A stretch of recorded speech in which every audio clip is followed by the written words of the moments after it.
Welcome to Luca and Miguel. Enjoy the video. You start by confirming the head unit can accept Android Auto. Many systems labeled Carplay also support Android Auto, but some are Apple only. Once confirmed, plug a high-quality USB cable into your phone and the car.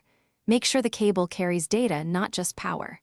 You should open the Android Auto app and grant permissions for phone, contacts, and location so the car can read what it needs. This prevents permission, prompts mid-drive, and speeds pairing. Once done, switch the car to accessory or on mode so the head unit initializes. Plug in the phone and watch for a prompt on both the phone and the screen. Accept any trust, or allow dialogues and choose Android Auto as the active interface. Make sure Google Assistant is enabled if you want voice control, and set audio and notification preferences so media and messages behave how you expect. These settings reduce interruptions and give you a predictable driving setup. You finish by testing core functions. Start a route, make a call, play music, and use voice commands to verify integration.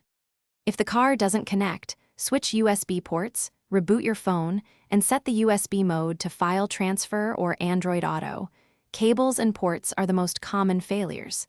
If the factory system truly supports only Apple CarPlay, your fallback is Bluetooth/AUX streaming or replacing the head unit with one that supports Android Auto. Thanks for watching and please subscribe. It's the best investment you'll ever make.